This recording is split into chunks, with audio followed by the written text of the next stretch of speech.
republic for which it stands, one nation, God, indivisible, with liberty and justice for all. All right, roll call, please. Nathan Viz. Here. Eric Burnham. Spencer. Here. Jolie Kovach. Here. Randy Niemeyer. Present. Tracy Haskell. Here. She's with us She on was Zoom. on Zoom. Yeah, she's with us on Zoom. Brian Smith will be absent. Robert Carnahan. Here. Rick Everly. Here. David Austin. Present. Jennifer Sandberg will be absent. Ashley Abernathy. Here. Ashley, welcome. Thank you, sir. Good to see you. Good to have you with us here this evening. Welcome aboard. We look forward to having you assist us. Appreciate it. And Mr. Chairman, if I could note for the record, Mr. Corby Thompson with O.W. Crown and Associates is with us via Zoom. All right. Corby, are you on your way in to be here in person? No, I'll just be joining via Zoom today. Is that on? Microphone on. You there? Try again, Corby. Corby, this is Randy. You know I got to give you a hard time about this. Hey, I'll be up there actually on Wednesday for some in-person meetings, so. You show up in person all the time at their request, but listen, we don't. I don't know about that now. Okay. I'm just letting you know. All right. That's enough, Corby. We appreciate you hanging out with us this evening. Looking forward to chatting with you here in a few minutes. Before we get started, privileged to have with Boltzma. Sir, how are you? Mr. Andrew Boltzma, owner of Action, making to the community. We greatly appreciate it. Thank you. Any questions, comments from the commission? Looking forward to there on 41. It's exciting to watch all the dirt moving. And Yeah, we're getting there. so how many rumors have you heard about the different things going in there? Every day I hear a new rumor.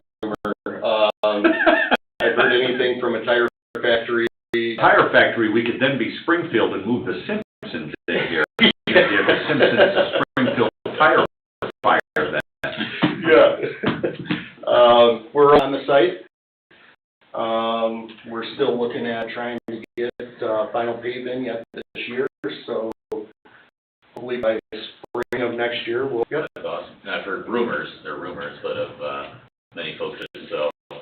Yeah, we have quite a bit of interest in the park already, moving quick. So we got some good stuff coming to town, I think. That's awesome. Thank you for that. And I know that we've expanded our TIP district to also include the area that you and your group are developing, so we appreciate that as well. And those dollars are going to continue to be put to good use in town as well. So We're keeping the sled. That's what I heard. You guys were just building to have skiing and sledding. We're trying to get rid of that as quick as we can. However, looks like it might be for a little. How many buildings? Yeah. It'll be 16 lots with buildings for sure. 18 lots. One of them, our building is actually currently residing on, and then we have another lot on our actual yard that we're in, and then we have 16 other lots that we'll sell. And Action Plumbing did the work for Project Love Food Pantry. Yes, we did. Good job. tell the folks, employees, we greatly appreciate all their work that you do. If we get a quick picture with the commission and you. Yeah. I try to stand on the end of the picture, so I'm cut out of it. Yeah, nobody wants to see me. Yeah, those vertical corners, we gotta get you in there. We're getting the gym. It's all by accident. You waited too long. Sorry, I gotta turn the camera back on. All right, floor every day. Every day. Whatever. Let's try one more. I think we got a winner. All right, very good. Hey, thank you, We're sir. good. Yeah, thank you. Andrew, appreciate it. Thank you.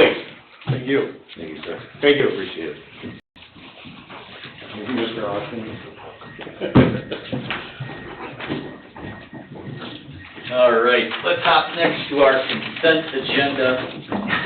We got approval of the minutes of July 19, August 16, and August 17 special joint meeting. We also have claims fund 404 in the amount of $0 and fund 804 in the amount of $71,267.10.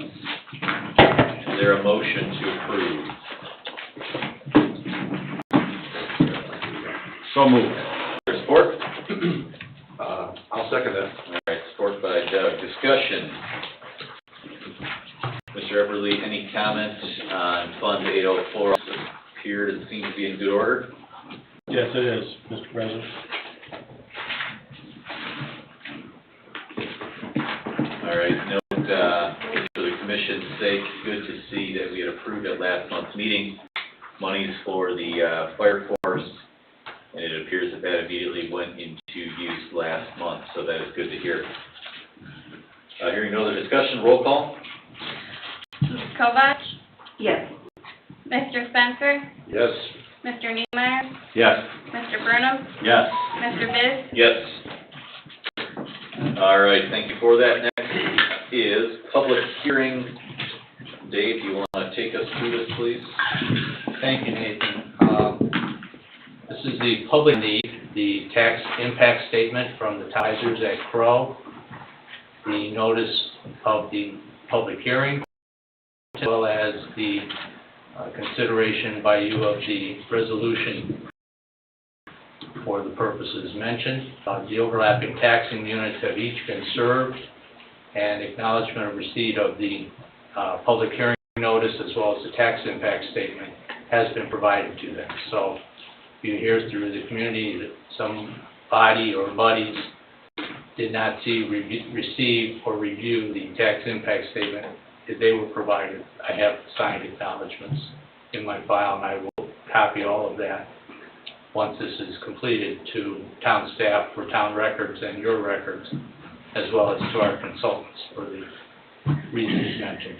Yep. So this is what's before you. There is a resolution to consider following the conduct of a public hearing. Very good.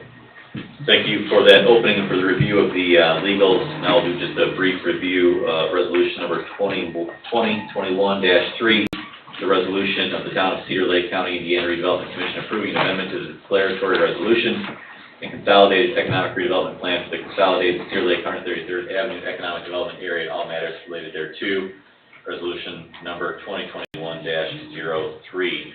At this time, we'll open the floor as to any remonstrators for or against. At the present time, the floor will be deemed open. Are there any remonstrators for or against? Hearing none, we will close the session as to remonstration. Any discussion from the Redevelopment Commission for Dave or for town officials as to this resolution?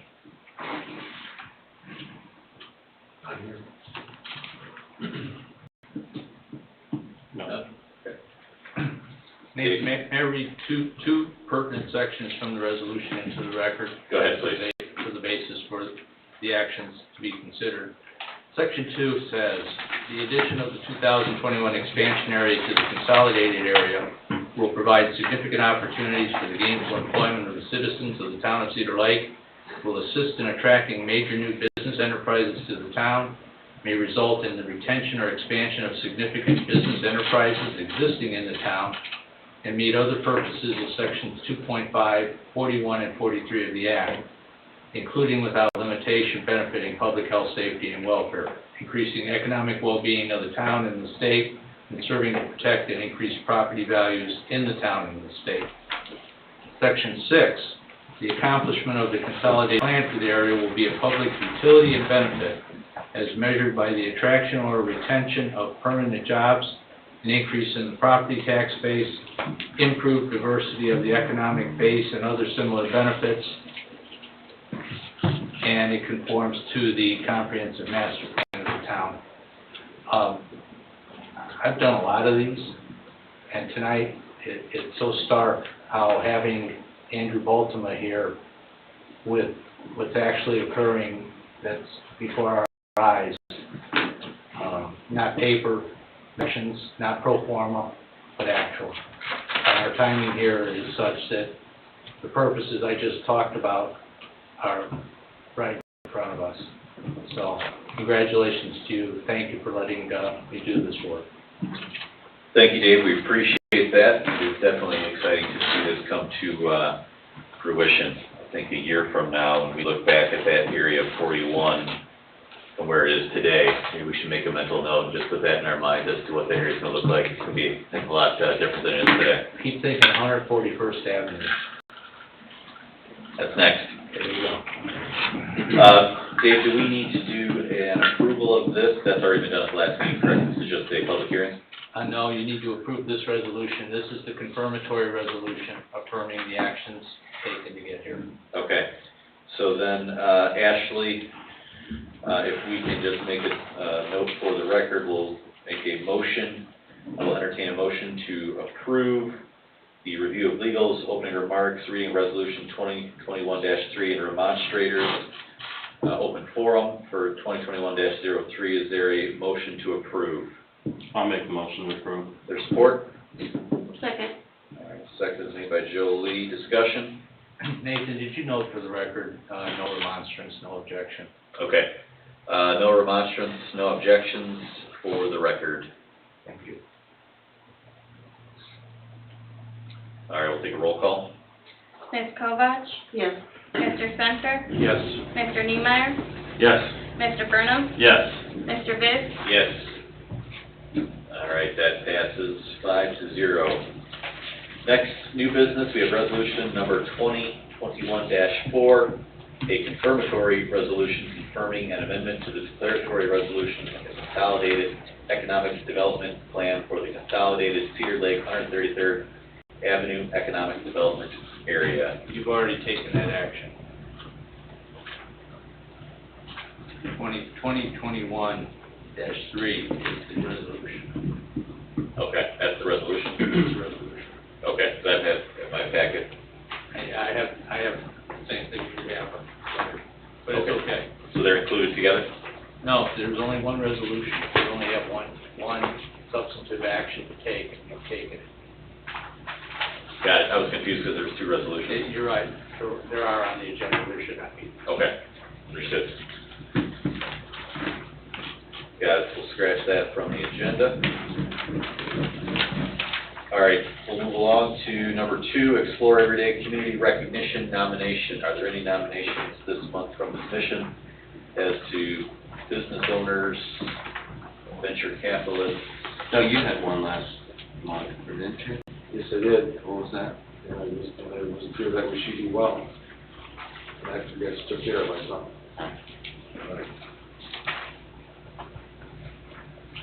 Any suggestions for this month? Randy? We can take a month off too. Why would you say my name, you start laughing? I figured I'd have one Do I for look us. that funny sitting down here? No, I figured I'd have one for us. Do I? Go back. You can say How it. about, Niemeyer?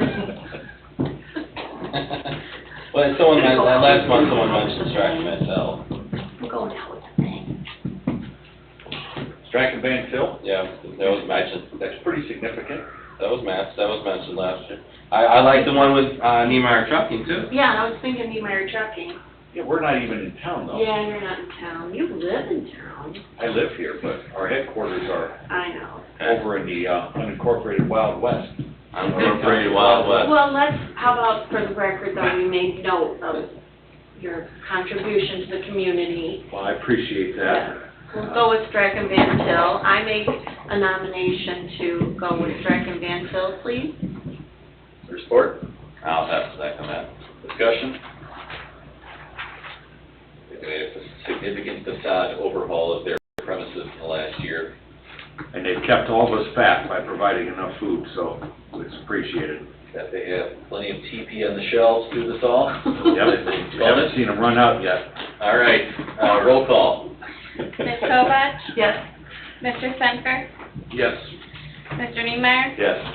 Mr. Burnham? Yes. Mr. Viss? Yes.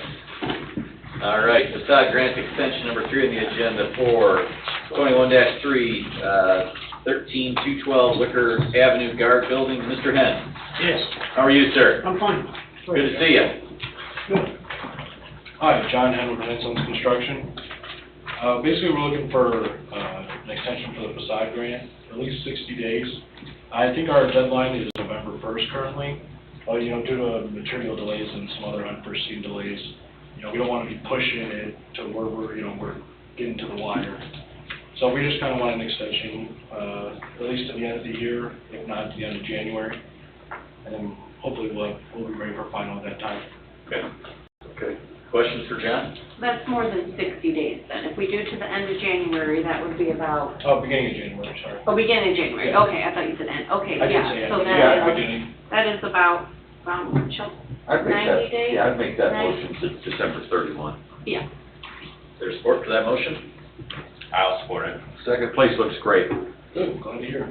Discussion? That's gonna be a beautiful laundromat. So, great job. I figured I'd start a rumor here, you know, right? kind of office there. Feel free to give a projectile. What's that? You gonna throw anything, Dick? Randy nominated and I seconded. All right, roll call. Ms. Kovacs? Yes. Mr. Spencer? Yes. Mr. Niemeyer? Yes. Mr. Burnham? Yes. Mr. Viz? Yes. All right, thank you, sir. Thank you. Appreciate it. All right, number 4, facade grant extension request 20-13, 12634 Wicker Avenue, Legacy Insurance Building, Mr. Lindenmulder. Welcome. Thank you. I'm hoping everything, they got some stuff done this weekend, but I'm hoping the finishing touches to the outside can be done in the next 30 to 60 days. They got a lot of it done this weekend, but they're just the final touches of seating. They've just been swamped, mostly landscapers team. Not everybody is right now. Those of us that are working are doing triple work. And Mr. Kubiak did verify that they did quite a bit of turf work over the weekend and that there was additional work done. And how much longer do you think you're gonna need? I mean, I'm at the mercy of them getting stuff done, but, I mean, they got the go-ahead as quick as they can, so I would hope for sure 30 to 60 days, and it'll be completely done. I think for the sake of recall, it would probably be best just to do the December 31st, and then everything is, for all projects are completed by the end of the year. I mean, That would be clean. Is that a motion? No, for sure. Yes, it is. And there's support? I'll second it. Discussion. Roll call, please. Eric, the building next to Frank's, I noticed. That's next. Okay, I'll wait for that. All right, roll call, please, Ashton. Ms. Kovacs? Yes. Mr. Spencer? Yes. Mr. Niemeyer? Mr. Burnham? Yes. Mr. Viz? Yes. Number 5, facade grant extension request 21-6, Lindenmulder, 13050 Wicker Avenue, Midway LLC building. Mr. Lindenmulder. I would hope the same by the end of the year. Windows are behind. I talked to them this morning, and they said that they hope the window trim should be in by November 3, but it keeps getting pushed back. The glass is fine, it's just the metal. Is your plumber significantly behind? The plumber? Yeah, no. Plumber's fine. But then asphalt, I keep trying to get them back I'm out trying there. for some public pressure. No, I know. No, we're going there. Andrew, you come here for recognition of Explore Every Day, now you're just getting piled on. Well, if it's Eric's building, we just put it on the back burner. Yeah, perfect. They come before anyone want them. That's how great those guys are. Way to go. Yeah. But with the windows, is that reasonable 90 days, do you think, or? I'd hope so. Nobody knows about the supply chain right now. This is just It's- dumbest stuff I've ever seen. Asphalt is the other thing. If they don't get that in by, I forgot what the cutoff date is, it always differs, then that puts the front of the asphalt out till Next year. Yeah, till next year. But I'm trying to get them to meet me out there. I'll So make the he's same gonna have- motion for the 30, oh, sorry. So you think you'll have to go, if you don't get the asphalt in I by, don't. what, October, November? I think somewhere near the end of Thanksgiving, October, I January. thought, You'll just depending on come back. weather. Then I'd have to come back again and just Okay. tell you guys that the asphalt didn't get in. I'm hoping to have someone in there still, even if the asphalt's not done, so everything else should be good. It's just the front part won't be done if that gets pushed back. Mr. Chairman, I think with some of this uncertainty in the supply chain, I'd like to make a motion to grant an extension to the end of the year. Okay, second? I'll second it. All right, Now, discussion, building is starting to look pretty good, Thanks. coming together nicely, so I can see your vision now. Trying, yeah. It looks pretty close to the drawings. Oh, yeah, I can see your vision. It's So, thanks. definitely an improvement and very much needed, so look forward to seeing what happens there, if you can find people to work. I know. So, did you guys see Ralph's Heating and Cooling? When we tore the front off, it said like Ralph's Heating and Cooling across the front. There was a lot of buzz around town. Nobody knew who Ralph's Heating and Cooling was. So they think it's from like the 60s, that there was like a period of time that some... Mr. Carnahan? Yeah, I was waiting for I never heard of it. No, never heard of it. Did you see it too? No, I never heard of it. This is all new. I'm sorry, like, each side, yeah. Yeah, it was painted on the front. Did you get some calls, Eric, to ask about, hey, are you guys in the heating and cooling Yeah, business now? oh, yeah. Say, yeah, I'm Ralph. I didn't take it. Yeah. Oh, There's yeah. nothing in the building, the windows are out, but we're running heck of Yeah, a business here, it's brisk. Making it Nice go. breeze blowing through the building. But you can't get any air conditioning or heating unit. So that's another problem.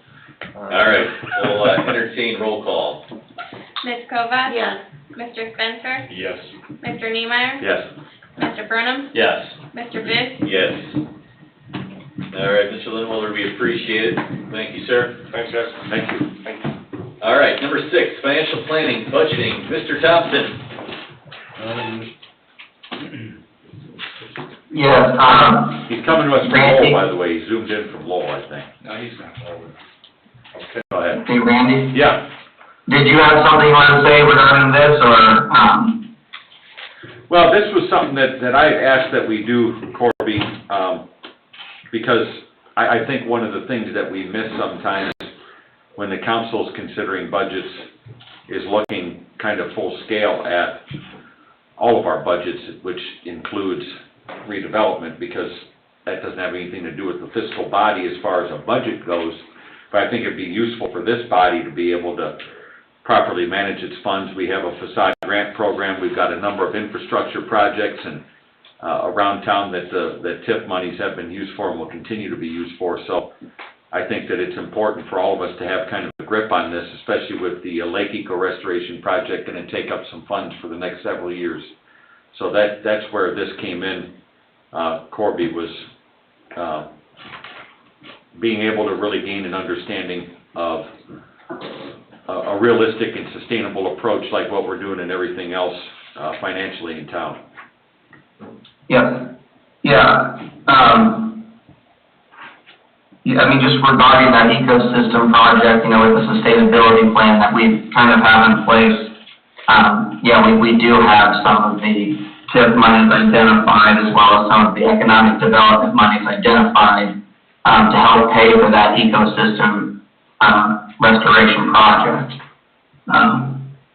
So, with that being said, you know, anytime we really have any additional appropriations that really weren't planned for in the beginning, what we're really doing is cutting down on either one, our potential bonding capacity, or two, just the cash that's available there.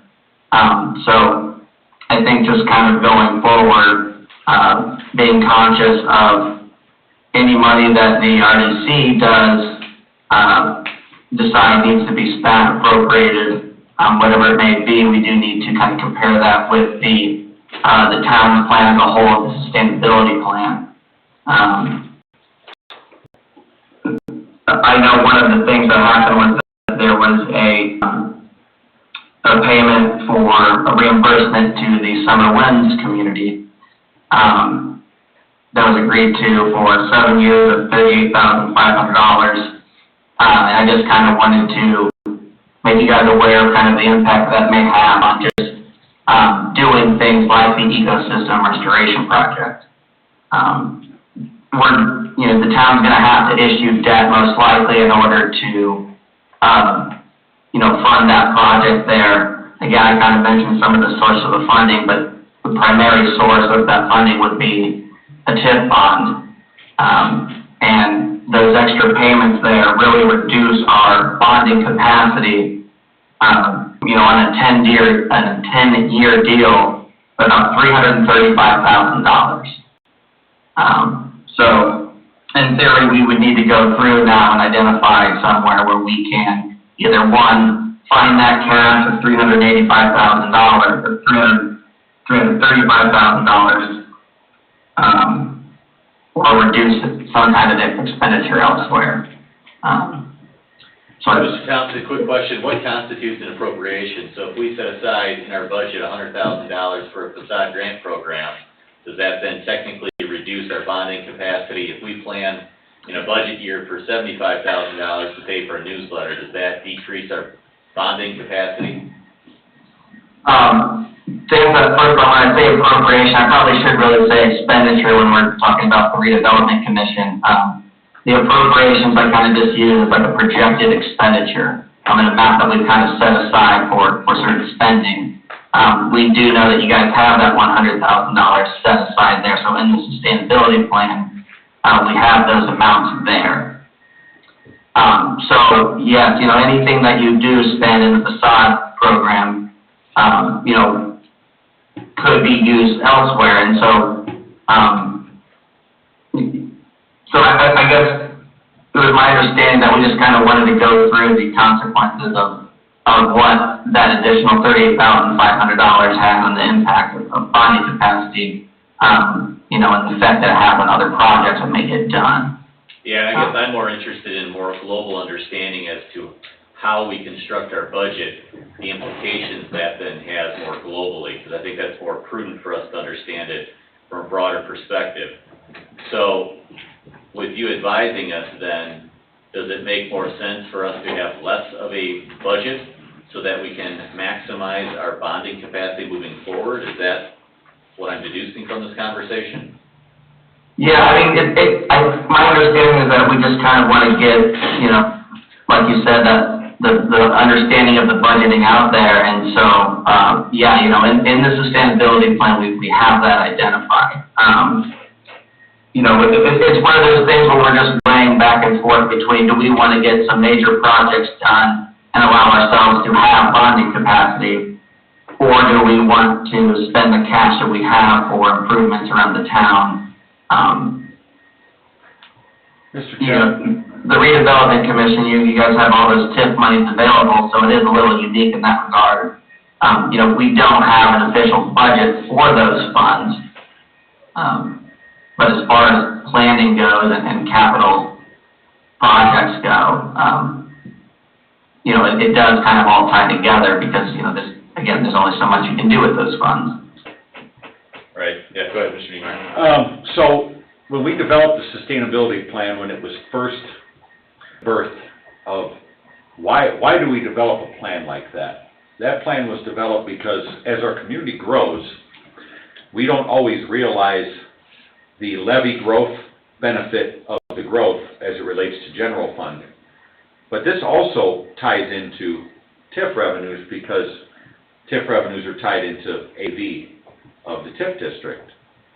And so what we're doing from a financial management standpoint is we're trying to project out conservatively growth numbers that would give us opportunities to invest tax dollars in needed projects throughout the community, but also on the general fund side in growth of services, because that's kind of what the general fund goes towards. But in the redevelopment sense, it would be more project-based.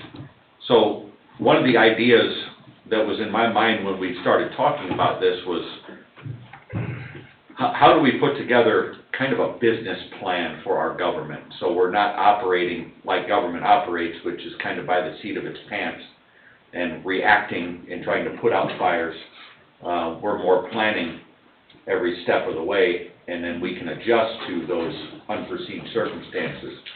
So on the redevelopment side, like with this $38,500 a year going to summer winds, that was kind of an unexpected thing that came in last minute. I think there's a way to offset that And that way would be to project out those tax collections from the Summer Winds development, as well as maybe looking at patterns of AV growth in the TIP district. And now with Mr. Baltima's project coming on, and I think you can start to shrink that gap. But I think the first year, we're probably going to need to look at least the first year, making some cuts to that facade grant improvement program to protect our financial capabilities for those long-term, like you said, that global approach. But if, instead of just like picking a number out of the air, actually do some homework on it, some math. So you put together that 5-year pro forma on Summer Winds, and you see where those tax collections are that could help to buoy up the facade grant program, right? And then we take a look at AV growth patterns, and we're able to come up with a delta number that we're going to be short. And if we can come up with that number fairly accurately of how much we're going to be short from the 100,000 a year, make that reduction will become less every year as the growth happens. It's kind of the same approach that we're taking on the town council side, is utilizing the growth for benefit of the public, which is what we're supposed to do, without outspending our worst case scenario. So that's something that could protect the financial viability of the RDC, even if, God forbid, we have an economic collapse in the next few years. If we do this the right way, we can keep on moving along pretty smooth. So that's just an idea that maybe we need to do a little math on this thing, Nathan, to do some projections, so we have a pro forma to operate off of going into 2022. And if we're going to reduce the facade grant, let's say by 20 or 30,000, it makes sense because we can tie it to certain things. And then if at the end of the year we say, hey, you know what, we overachieved a little bit, we can bump it up this much the next year. But we're not going to be just flying by the seat of our pants then, and we're going to protect that bonding capacity. Fact-based. Yeah, just not do it on emotion, but do it based on some real projections. And I know that Corby and his firm have that capability. The nice thing about RDC is that we don't have a budget deadline of the end of October, right? We want to have this stuff in place by the end of the year, so we have a good plan going into next year that protects all of those projects that are listed, but still gives us that flexibility that we need. If the worst case scenario happens, we can still float. We can still make all the debt service and have the capacity that we need to function. Mr. Thompson, a question I have for you is, what advice do you have for us, and maybe this is going to be directed more to Mr. Everly and folks, our town treasurer, as to how we should be labeling items in our internal system so that we don't get, we have that coverage, let me put it that way. We've got the 25% or more coverage capacity to maximize our leverage for bonding. What are some suggestions that you have for us as a committee? Yeah, and going through when we put together a sustainability plan, a large part of that was making sure that all necessary coverage was maintained on, current debt service. And then we went kind of further and even looked at, what is the bonding capacity based upon certain assessed value growth assumptions. So we kind of do have a base within the sustainability plan of, what that growth might be and what those revenues might produce, or what collections might be received there. So we do have a good start. I think it's just going to probably be something where maybe there's an annual review of any changes or deviations per what has been presented in the updated sustainability plan. Because I know there is an intention to kind of continuously update that as new things arise periodically. So my suggestion would just be that we stay on top of it, and anytime we have any changes, warrants, motions, that we look at the financial impacts of that. You're a growing community, you've got a lot of good revenues right now, and you're doing a lot of good things with it. But that will not only make sure that we're not getting too far ahead of ourselves, but will also let us look at where maybe those funds may be best spent. Yeah, Mr. Chairman, in our last Council Affairs Committee meeting, which is the committee of the council members that discusses budgets, and I'll give a report on this ongoing in the council meetings. But we talked about, it's a 5-year sustainability plan, but when 1 year rolls off, we want to take a look at kind of recalibrating the thing based on facts. Where are we today? What do we still have planned in the future? Because plans do change. And what we found this year was that we far outpaced, from a revenue standpoint with the miscellaneous revenues, anything that we even came close to projecting in our sustainability plan, so we're able to make a few adjustments. The advantage to doing it with the RDC too is, let's say there's a massive economic development opportunity that comes in front of us, and there's a development gap that is beneficial for the public to be invested in. Infrastructure-based, street and road-based, public access-based, things that are public-based, and it's going to take $20, $30 million. Well, if we don't have this sort of idea on how to encapsulate that sort of financial impact, then we're going to be kind of caught sleeping in those opportunities. So, Mr. Thompson, quick question that I have is, so we've invested about $200,000 in facade grant improvements to date. Have you seen other municipalities that start to base how much they put back into a program such as that based upon the ROI that they get on the back end of taxes, like the following year or look-back period? Is that something that you're suggesting here as well? Yeah, I mean, I think that would be a good thing to look at, as far as trying to project the benefit that the town's receiving from those two. Not only are you improving the town, you're gonna have, and should see in the end, a return for you guys. So I think that would definitely be a good thing to look at, and that's something we can look at. What's the typical, how much time needs to go by in order to really assess the effect, would you say? I guess it just kind of depended on the project that's getting done, but, once the project's been finished, if you've got the new assessed value, you should in theory be able to look at, that parcel and kind of figure out the economic impact there.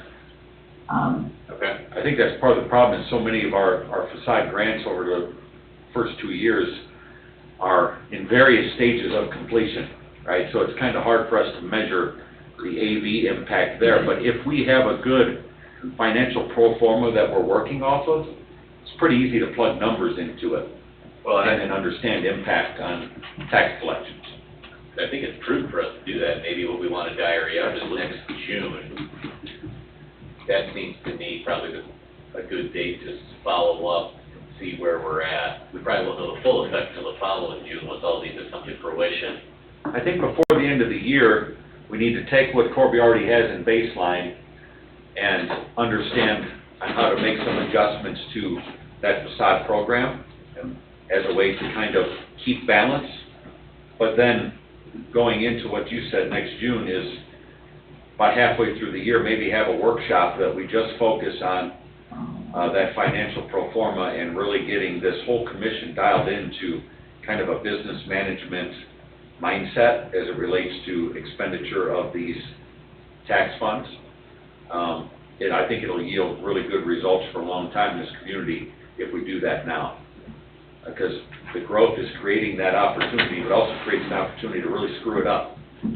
So getting our heads wrapped around it, having a real living plan that this commission is operating on will serve this community for a long, long time.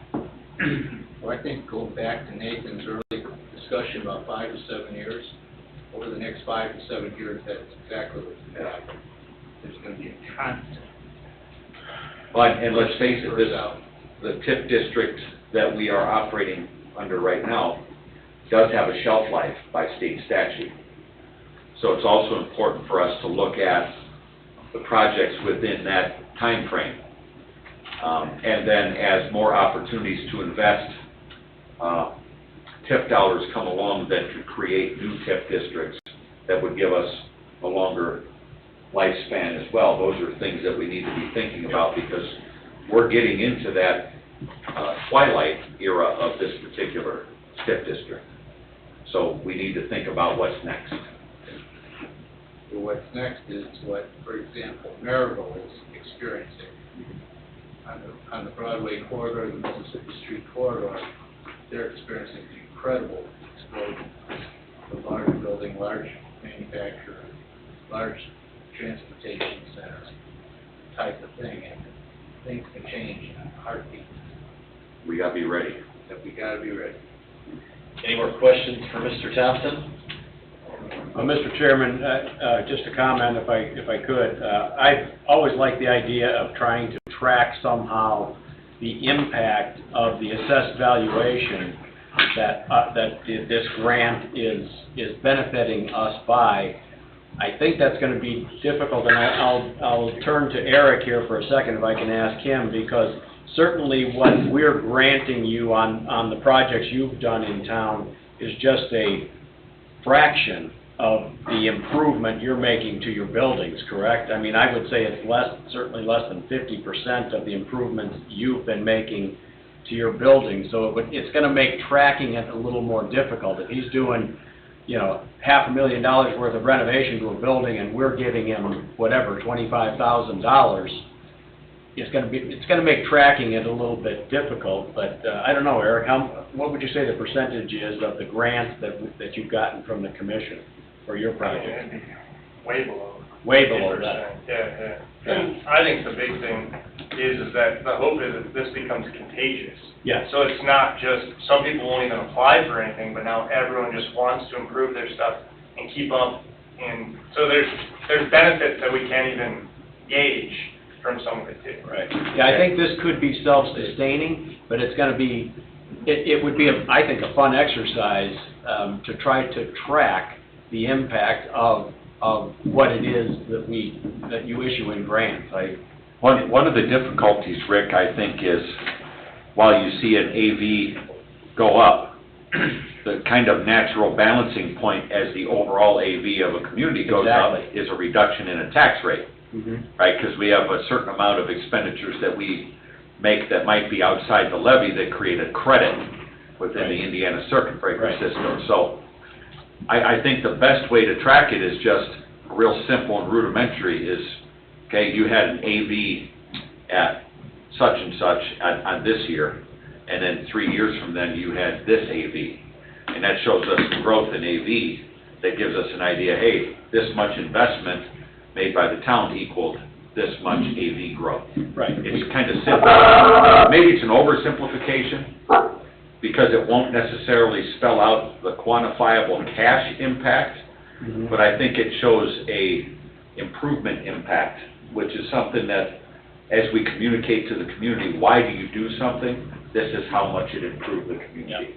Right? It's hard to always tell the convoluted story of public finance, because it is convoluted. Whatever government's in doesn't work real smooth. So it's one of those things, I think, if we can show that improvement, over 10 years, the facade grant has invested, let's say, $1 million, and we've seen AV growth of $2 million.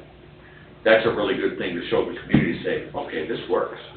Or whatever that number would be. Whatever the number right? is, yeah. But just throwing a number out there, I would love to see a $1 million investment by the town turn into $5 million of improvements. That's the goal. And it would be great to tell that story, to say, yeah, this has worked. Because it's made your community a better place to live, even if it's not quantifiable. That's your 100 back. That's exactly what you leveraged your available funds to do. And then to what Eric said, what it does then, and what Dave is talking about is years ago when that first phase of 133rd Avenue widened it from a horse and buggy trail to an actual thoroughfare, it created an energy, right? So if you have $1 million over a 10-year period of facade investment that creates $5 million of improvement, it brings more people like you and like Andrew and others to the table that say, I want to be a part of this. Even if they don't apply for or are granted any money, they're a part of something that is bigger, and it's kind of an opportunity to create a brand as a community. So, no, I think you're right on the money with that, Eric, about what it it creates from an energy standpoint.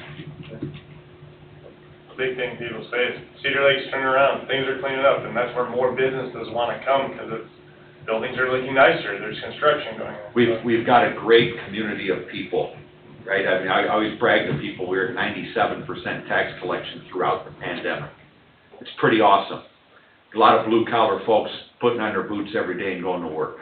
And we broke a record last year of 280 building permits, and as of August, we're at 272, or 74, and so we're gonna break another record this year. Right, so I think that the overall community, what's happening here is that energy and investing these funds and being able to tell the story, maybe not in exact dollars and cents because of how hard that is to extract when you have decreasing tax rates, increasing, I mean, it's a tough equation, but if you can just show a raw AV number, this is how much this equaled in improvements. Yep. Pretty good. Mr. Thompson, thank you for your time and the expertise this evening. I really appreciate it. Definitely learned a lot here on mine. I think a lot of the commission did as well. So, a pleasure. I think what I'm going to suggest here is, Ashley, if you can put for a conversation piece for us next month to assess how we want to go about some of these metrics, ideas. And Mr. Thompson, we'll circle back with you within a month through probably Mr. Everly, as to a sense of how we want to utilize you and your firm's services moving forward on this. Nathan, do you want to ask Corby if they've done this before? And maybe they have it on the shelf. Yeah, I mean, the question from Mr. Austin has been, have you done similar work for other municipalities in the past on this very topic, or similar? Yeah, I mean, we've done, TIF, kind of fiscal impact reports and things of that nature, just general TIF, the establishment of the TIF district, the expenditure of the dollars, yes, we've done this before. Okay. That might be a starting place, just get a template, skeleton outline of process and a template of format, and see how it works for our community and our process and our need for analysis and data. Yeah, we can maybe provide an example of maybe one we've done with another community and use that as a starting point for some of these things you're talking about, if that would help. I'll tell you, based on the process of our sustainability report, if we put together something like this on the RDC level, I think we're all going to be really happy with it, because it's made every council member and really every citizen, it's given everybody an opportunity to understand it better. And when the public and the elected officials understand something better, it becomes a heck of a lot more of an effective tool. Well, what I like about it very candidly is when I put money in the bank or money in the stock, I want to know how much I'm getting back on an annualized basis. And if we can break it down in those simple terms, you know how much we're getting back. Yeah, and then when we make certain expenditure decisions, we as a commission know, okay, we've got to balance this or that here, or we had this much growth, so this gives us this flexibility. Yep. That if everybody has a real-time understanding of it, then investing in projects, coming up with bigger visions, and when there are those larger economic development opportunities, we're not handcuffed. Yep. Mr. Thompson, thank you, sir. We appreciate it as always. Look forward to talking to you next time. Thank you for having me. Thanks, Corby. Thanks. Thank you. All right, next, number 7, crosswalk request 13115, Lakeshore Drive. We received a request back in March of 2020 from Pete Blagojevich in regards to a crosswalk near Hunley's. At that point, I think he had submitted a request, and then we had said hold off because we were redoing 133rd or Lakeshore Drive at that time. And I think, Mr. Everly, was it fair to say that he appeared back out of the blue again this month inquiring about it? He did. I didn't speak to him personally, but I did get the message that he was inquiring about that, once again, to see if we were going to be able to do that at that location. So the request is back in front of you for your consideration. I checked with Don Oliphant today, our town engineer from Burke. He indicated that it would be about $3,500 plus some signage that you need But the work on the road itself, the thermoplastic striping, the putting slow as you approach the crosswalk, that type of thing, about $3,500, and about another $1,000 for signage, so roughly $4,500 to do a crosswalk. And he felt if you were of a mind to do it yet this year, he felt like it could still be done from a timing standpoint. Thermoplastic has to be put down at warmer temperatures than paint, and paint's not lasting very long anyway, so thermoplastic's the way to go. Pleasure of the commission. Question about this. We're gonna be going to French Lick, some of the council members, some of the staff, for our annual Accelerated Indiana Municipalities Conference, first week of October. And in French Lick, they've installed crosswalks across main thoroughfares that allow for a pedestrian to come up and push a button. And then, as a safety mechanism, a light flashes to the traffic. There's a pedestrian in the crosswalk. One of the difficulties I think we have right now in Cedar Lake, like on Lakeshore Drive, is that we can install the crosswalk, but is it really a public safety improvement? Are we truly making the pedestrians and the customers that are patronizing these businesses safer? I don't know if we can answer that question, yes, because a crosswalk without there being some sort of mitigating public safety investment leading up to the crosswalk doesn't really provide the pedestrian any more safety. Down here at the Dairy Bell area, there's rumble strips. That's something that mitigates and at least reduces risk, because it creates some alert, some warning to the driver. Leading up to Hunley's, you're coming down the hill, a lot of times people are picking up speed, and even at the Eagles where there's a crosswalk, is there really anything there that draws my attention as a motorist? No. I watch for people because I think I'm a responsible motorist, but more and more distracted driving out there would lead us to maybe needing to look at this globally and say, do we need to take a few more steps from a public safety standpoint when we're investing in these? Maybe invest a little bit more and have better crosswalks, better planned, as kind of part of a thoroughfare plan too. So we're not just wherever somebody wants them, we're painting lines across the road. This is part of a larger plan of conveying pedestrians safely to certain points. Just a thought. Well, I have told you that I do not see a difference in the way people drive over by the Dairy Bell at all. I've said that I do not think that that is effective in any way, shape, or form, even if it has strips. I know, having lived here 22 years, Hunley's, I just know to watch for people, but there are so many people coming that it's a lake, and I've been at Hilltop and Lakeshore, and I wait to make sure the people aren't going to blow that stop sign. People blow that stop sign heading west. So basically, I think we have to, especially at the Dairy Bell, because like I was at Sandbar, and I wanted to go across the street with my little 5-year-old grandbaby, and I was a part of putting those signs up, and I literally took her further down than the curb and had her by the hand and yelled, "Let's run, Olive!" And I've lived here, her name's Olive, she's so cute.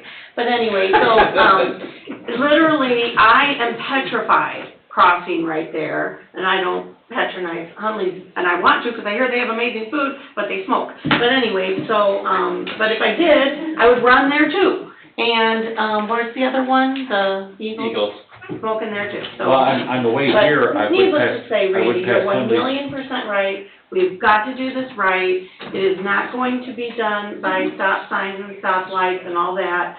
It's time to put something in place that, well, maybe people do need to stop at the curb at Hunley's, maybe there needs to be a stop, I mean, not Hummus, but at, Dairy Bell, there needs to be a stop sign, like, at the end of the, No way. Dollar You gotta General. use the curve as a way to pick up speed. I It's like you gotta understand. come You out of the lowered, curve when and did you drift. lower the speed limit there? What was that, 3, 4 years ago? No, the town lowered the speed there even, didn't you, remember? Yeah. When was that, 3, 4 years ago? It's- I'm just saying But the that, time goes by really fast. I think we need to get something in place there. I was gonna recommend to go ahead with it because of the weather, and I think we could do that for temporary, because you're not gonna be able to do what we're talking about for maybe a year.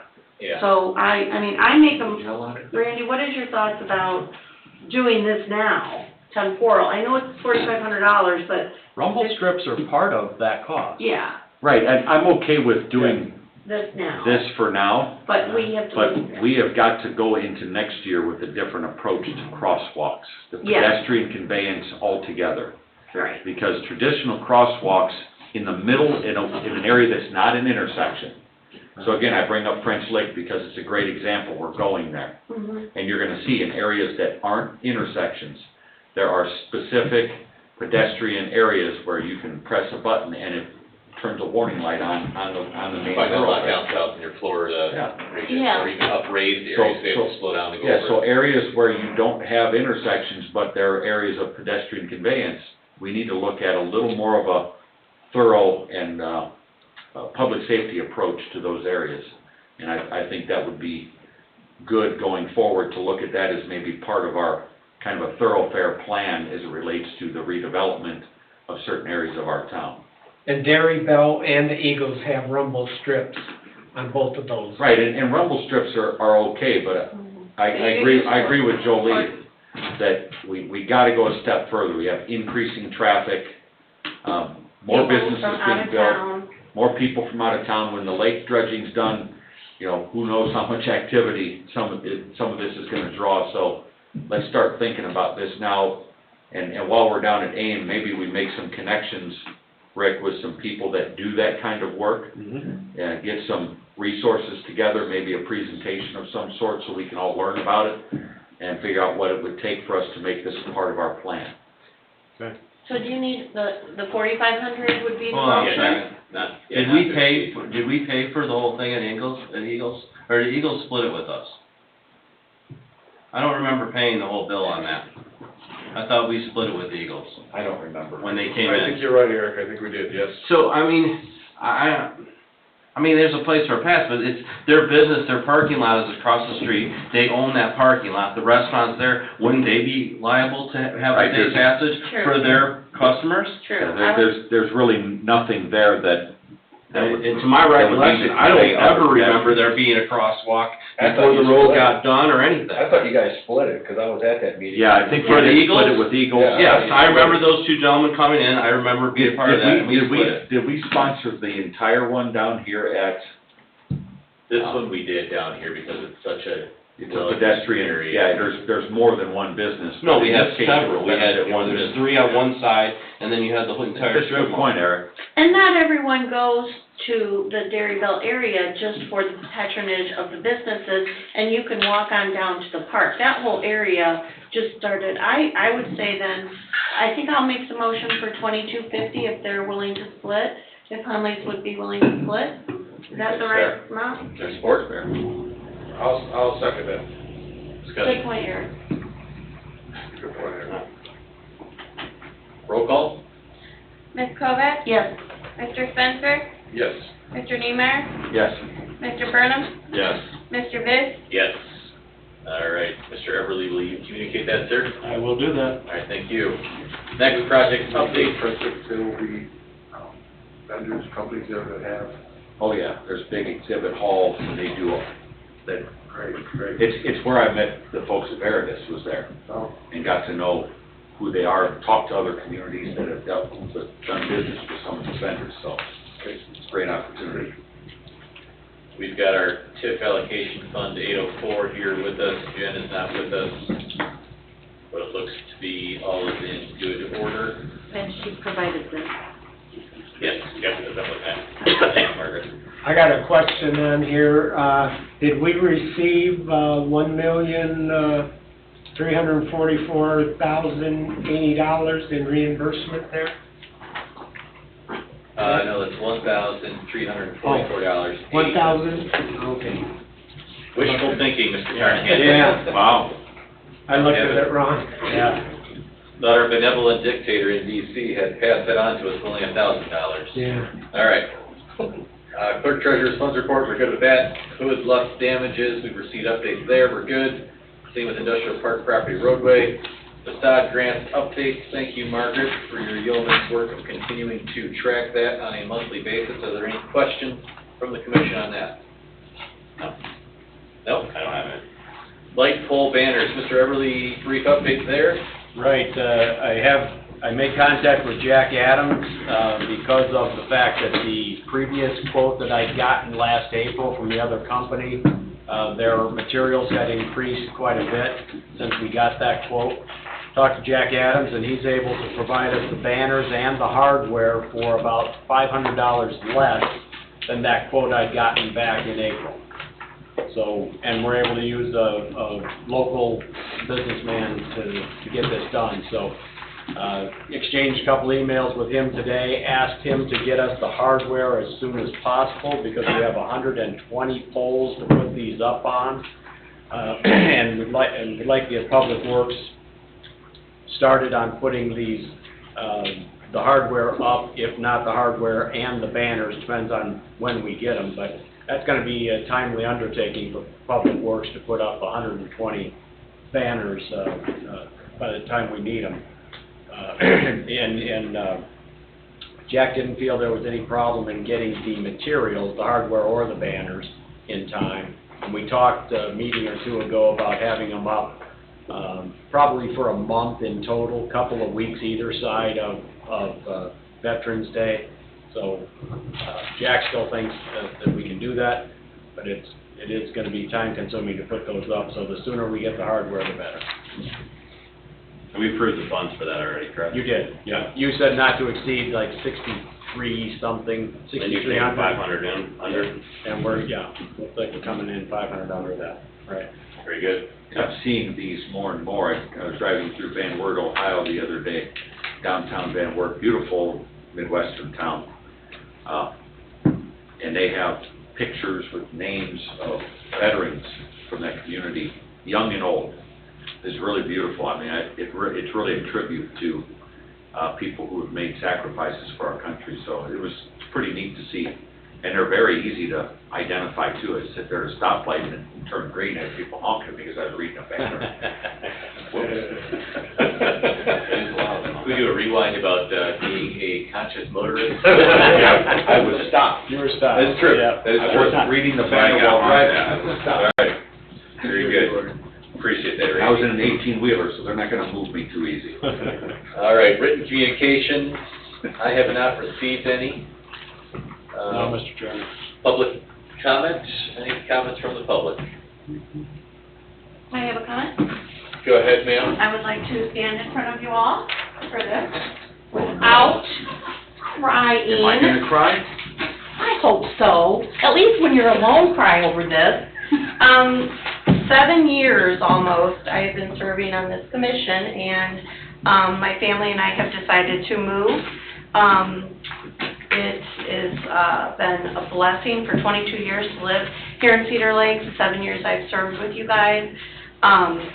Pretty much we have had a lot of growth and change. In 2015, I remember sitting here when that flood happened, and Dave, you looked at us and said, guys, slow her down. And now I have been blessed enough to continue on, and every year I would say to myself, you're a working mom full time. You don't have the time to keep doing this every month. But because of you and their servant's heart, truly I remained on because I heard every one of you express the love and desire to grow this community and do it the right way, as you have said tonight. So that being said, I'm resigning my position. I hope you find some really other cute gal who can be on your team, but it's been nice working with you this past year for, I see so much of an asset that they've put the town. I was very proud of them for bringing you on. It's going to be great.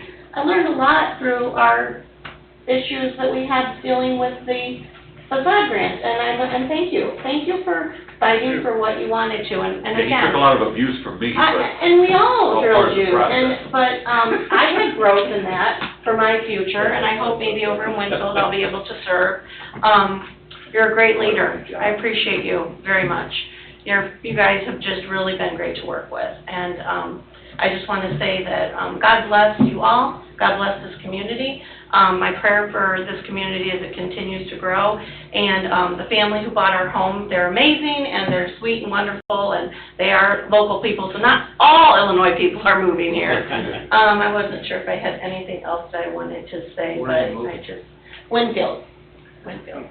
So, Nice yes, community too. yes. yeah, but you're making a huge mistake leaving Cedar Lake. I mean, this is a fabulous place. Well, yes, I'm definitely gonna continue to watch the Cedar Lake Facebook page, because it is the most entertaining in Northwest Indiana, and I will hopefully keep in touch with you. Oh, as far as the things that I've helped with my, ability to look up things and find information as far as assessing goes, please call me, because I didn't do it because I was burdened by it, but I genuinely love helping and answering all assessing questions. It's my passion. I love serving this county in that regard as well. So you got my digits. Just call me anytime, please, if you have any issues with that, because I hope that I've been helpful in that regard on this commission. So, thank you.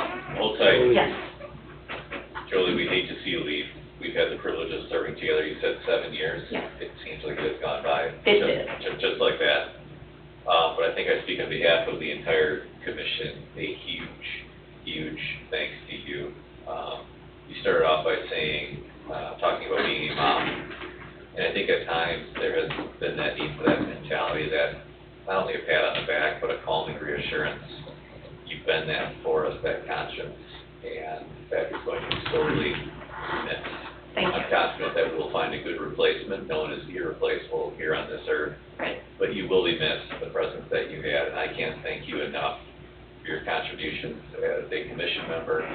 You've become a friend during that time period.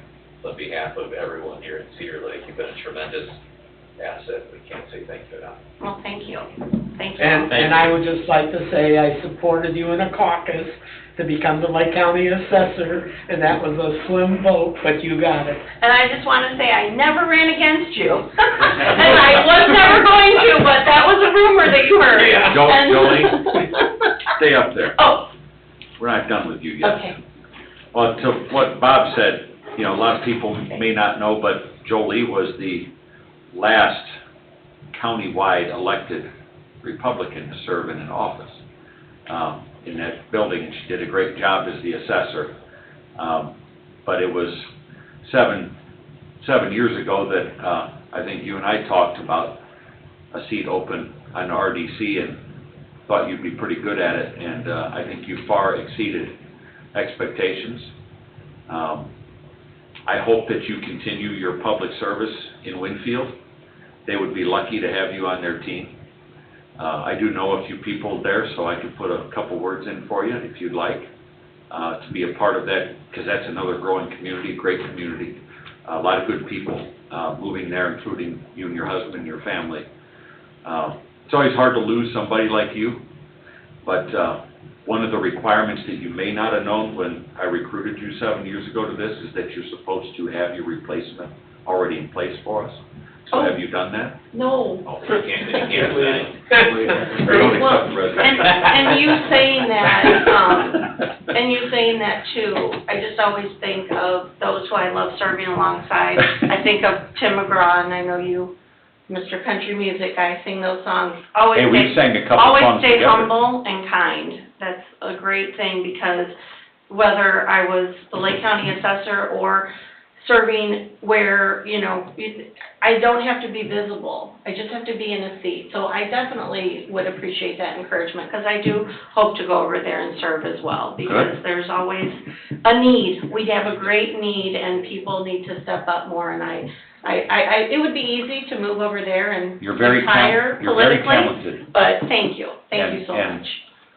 One of the things that's hard when we put together boards and commissions every year as a council is identifying people that truly want to do this for the right reason and that have the talent and skill level that are able to jump in, contribute at a high level, and help move this forward. And regardless of what Cedar Lake page says, we are moving forward.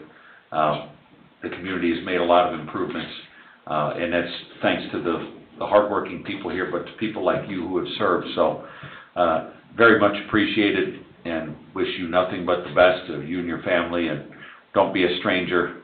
This is still the best community in Northwest Indiana. I don't care where It really you move is. to. This is the best. You know, and Jeremiah 29:11 says, "For I know the plans I have for you, declares the Lord, plans of hope and a prosperous future." And the reason why also I do this is because we want hope for the future for our children. So each time I was making a vote for this community, people might be on the Facebook page saying, "No, they're ruining it." I literally heard out of all of our hearts, what is the future for our children? You know, it's not about bringing money into this town and making it into a big city. It's genuinely to have a community that people can, we're gonna get those sidewalks. I'm watching for y'all to get those sidewalks here, but no, it's for the children and the future, so. It's all coming. Thank you so much. Thank you. Thank you.